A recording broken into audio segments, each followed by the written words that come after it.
Good morning, dear kids. I'm continuing with your chapter 8, exercise 8.2. Let's see what we have. First question in 8.2 exercise, we have a man got a 10% increase in his salary. If his new salary is 1,54,000, find his original salary. My dear kids, you do not know about the original salary. So what you will put it, you will put let the original salary be X. Correct? So original salary is X. Now increment, that is increase it's 10%. 10% of what? Increment is 10% of X, of course. So 10% of X. Now X plus 10% of X, that is the increase, will be equal to 1,54,000. That is original salary plus increment will be equal to what he is getting at present, that is 1,54,000. Correct? Now take this 100, take the LCM 100x plus 10x upon 100 is equal to 1,54,000. Correct? Take this 100 here into multiplication. So you will get 110x is equal to 154, 123, 12. These 100 I have taken there. Okay. So you got the point. So now you can divide this number and get your answer of X. And what was X? X was the original salary. So you will get your original salary from there. Got my point clear?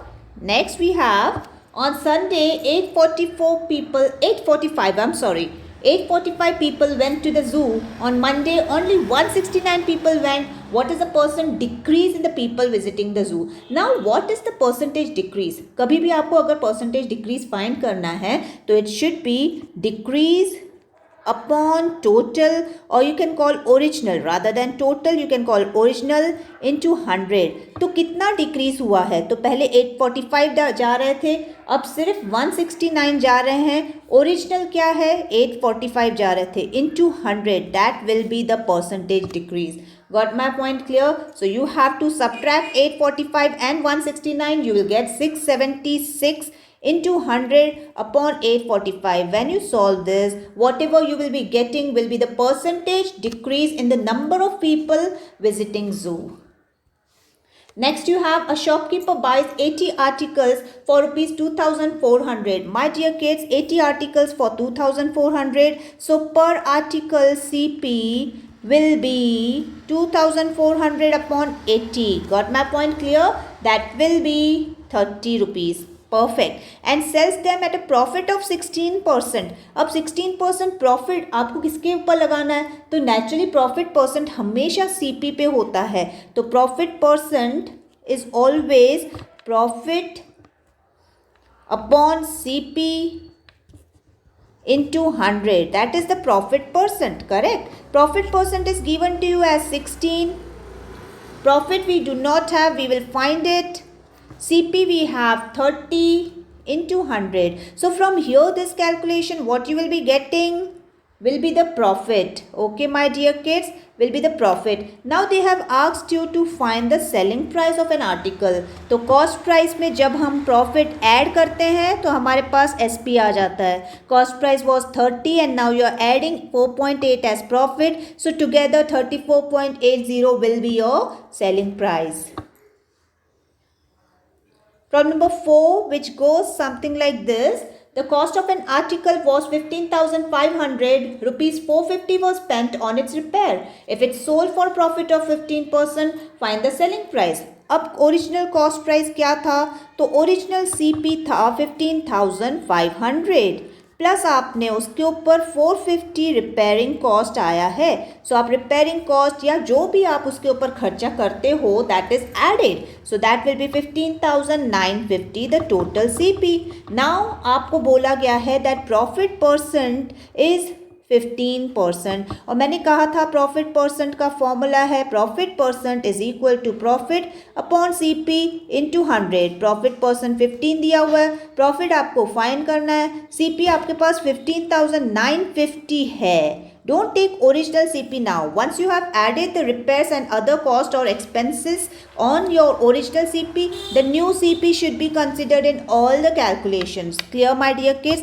From this calculation what you will be getting will be called as profit. And once you got profit, my dear kids, what will be selling price? Selling price is cost price plus profit. आपके पास cost price है 15,950 और आपने इस calculation से जो profit find किया है वो आपको add करना है and that will be your SP.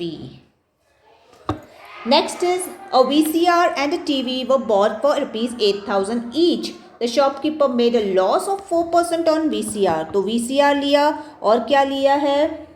Let me read TV. Okay, VCR पे 4% का लॉस है और TV पे 8% का प्रॉफिट है. And both were bought for the CP which is 8,000. तो TV भी आपका 8,000 का है और VCR भी आपका, VCR मीन्स वीडियो प्लेयर, वो भी आपका 8,000 का है. Okay, now what you have to do, find the gain और loss percent on the whole transaction. आपके पास CP है, आपके पास प्रॉफिट परसेंट और लॉस परसेंट है. माय डियर किड्स, जब आपके यहाँ पास लॉस परसेंट है तो लॉस परसेंट भी CP पे ही होता है. तो लॉस परसेंट का फॉर्मूला क्या है? Loss percent is loss upon CP into 100.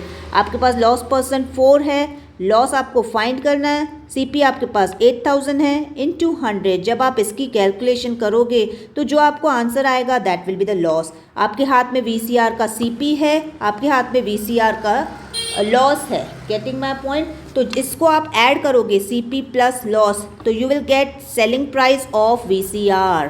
Got my point? Similarly आपके पास TV का भी कॉस्ट प्राइस है और उसके ऊपर प्रॉफिट है और जैसे मैंने कहा था profit percentage profit upon CP into 100. Profit percent क्या है? 8% इज इक्वल टू प्रॉफिट आपको फाइंड करना है. CP आपका 8,000 है इंटू 100. जब आप इस कैलकुलेशन को करेंगे so what you will be getting will be profit on TV. आपके पास CP है TV का 8,000 और आपको प्रॉफिट मिला TV का 8. जो भी आपको मिलेगा यहाँ पे आप कैलकुलेट करेंगे तो यू विल गेट इट कि आपके एग्जैक्टली प्रॉफिट कितना आ रहा है. तो वहाँ से प्रॉफिट जितना मिलेगा वो ऐड करेंगे तो आपके पास CP आ जाएगा. और यहाँ पे बाय मिस्टेक मैंने यहाँ पे प्लस लॉस लिखा है, यहाँ पे माइनस लॉस कर दो. तो हमेशा लॉस जो होता है वो कॉस्ट प्राइस में से सब्ट्रैक्ट करते हैं और जो प्रॉफिट होता है वो सेलिंग कॉस्ट प्राइस में ऐड करते हैं to get the selling price. Got my point clear?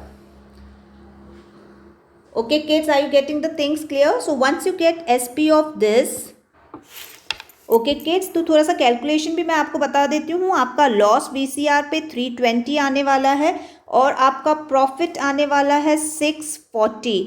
तो आप 8,000 में जो कि VCR का TV का कॉस्ट प्राइस है उसमें 640 ऐड करोगे तो सेलिंग प्राइस ऑफ VCR आपको 8,640 मिलेगा. और VCR जो 8,000 में था उस पे लॉस 320 का माइनस करोगे, सब्ट्रैक्ट करोगे तो जो आपको मिलेगा 7,680 वो आ जाएगा selling price of VCR. Are you getting my point clear? तो आपके पास आ जाएगा सेलिंग प्राइस ऑफ VCR और selling price of your TV that is 8,640 and selling price of VCR आपके पास आ जाएगा 7,680. Okay, got my point clear? So VCR पे आपका लॉस था इसीलिए आपने 320 माइनस किया है लॉस और TV पे आपका प्रॉफिट था तो आपने 8,000 में 640 ऐड किया. This is the total selling price my dear kids.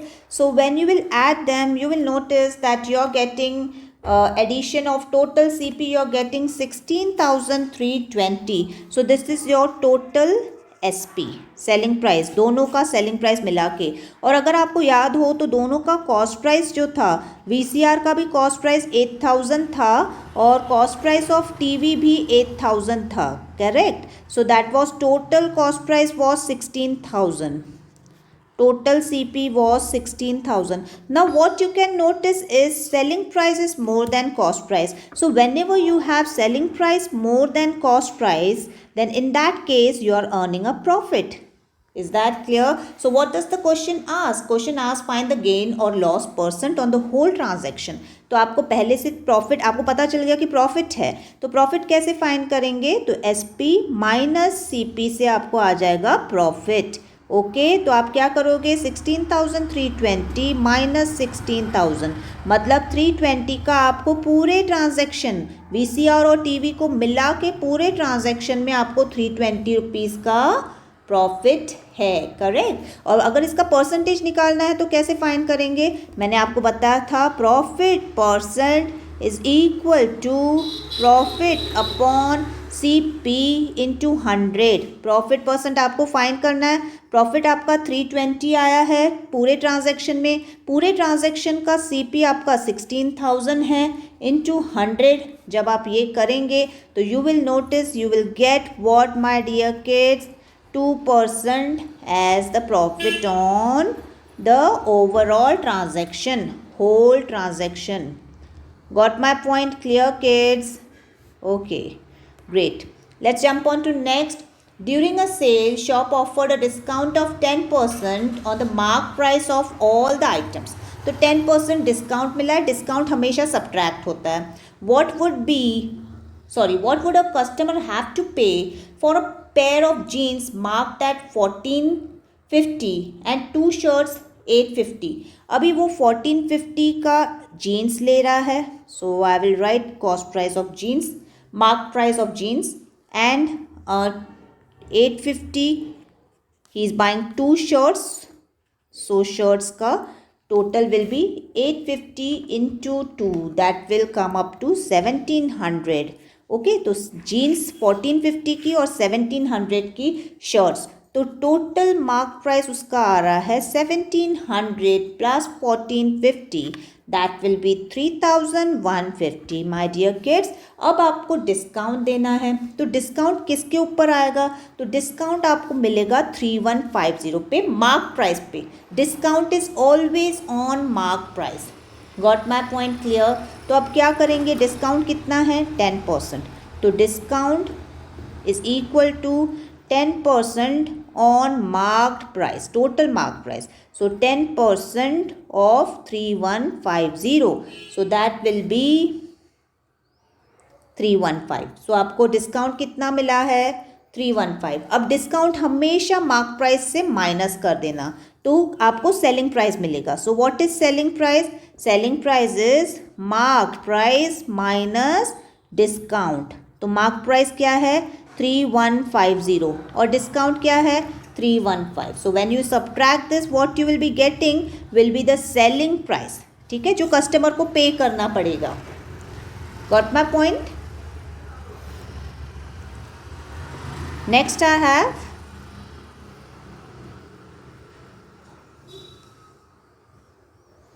the price of a TV is 13,000. The sales tax charged on it is at the rate of 12%. Find the amount that Vinod will have to pay if he buys.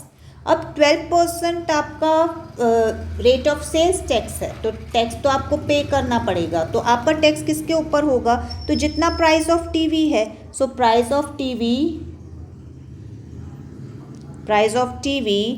Is 13,000 and sales tax is equal to 12% on 13,000.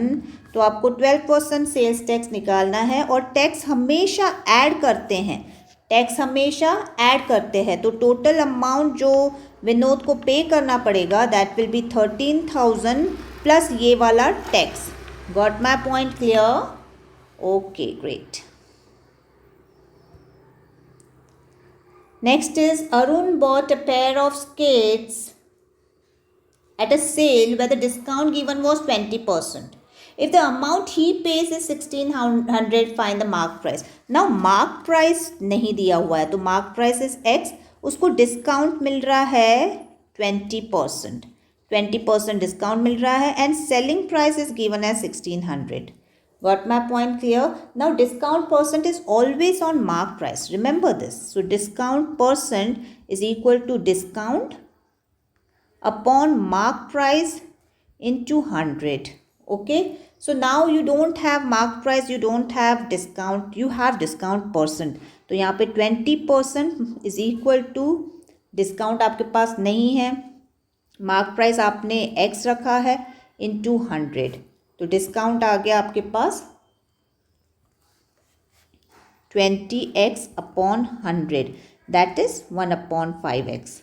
तो ये आपका x form में discount है, ये mark price है. Getting my point. तो आपकी mark price क्या है x है, डिस्काउंट क्या है 1/5x है, और सेलिंग प्राइस क्या होता है मार्क प्राइस माइनस डिस्काउंट, और सेलिंग प्राइस आपको दिया हुआ है कि 1600 है, 1600x माइनस 1/5x। जब आप इस इक्वेशन को LCM करेंगे और सॉल्व करेंगे, यहाँ से जो x की वैल्यू मिलेगी that will be your mark price. Are you getting my point clear? So 1600 is equal to, you will get 4x upon 5. So x will be 1600 into 5 upon 4. Got my point clear? When you solve this, my dear kids, you will get 2000 rupees, and 2000 is the value of x, and what you kept x as marked price. So in a way you are getting with your required thing. Okay kids, God bless.